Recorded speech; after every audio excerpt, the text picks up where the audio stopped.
Welcome to solverfy.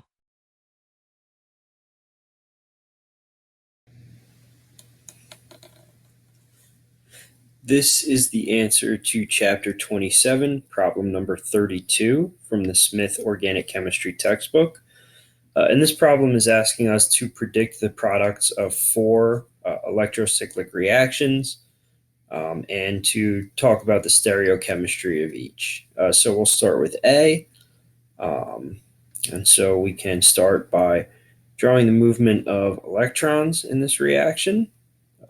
As we always should do for electrocyclic reactions, pericyclic reactions in general. And so when we draw the electrons moving, we should see that we will end up with a six-membered ring with two double bonds in it.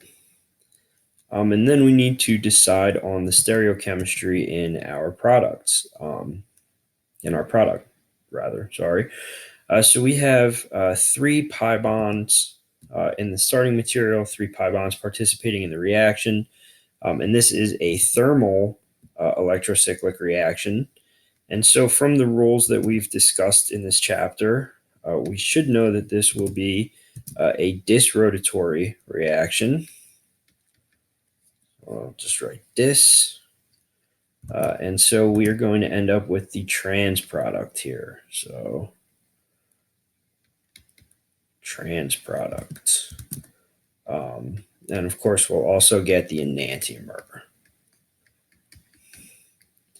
So then B is the exact same starting material and indeed the exact same reaction. So the electrons will move the same way, but B is under photochemical conditions rather than thermal conditions. And so while we will get basically the same product, the stereochemistry is going to be different. So this time, again, it's photochemical conditions, but the same three pi bonds as A. And so since A was disrotatory, we should know that this will be conrotatory. And so in that case, we will get the cis product as our product. So both of these bonds will be in the same plane. And again, we could also get the enantiomer where they're both dashed instead of both wedged. Enantiomer. Okay. So A and B are nice because they allow us to make the comparison between thermal and photochemical electrocyclic reactions. So then for C and D, we're actually going to look at the influence of the starting material as well. So C and D are starting from essentially the same starting material, but with different stereochemistry in it. And so this is going to be an electrocyclic ring opening. So again, we'll start with the movement of electrons.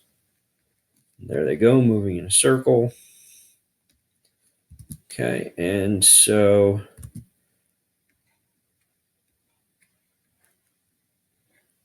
start there.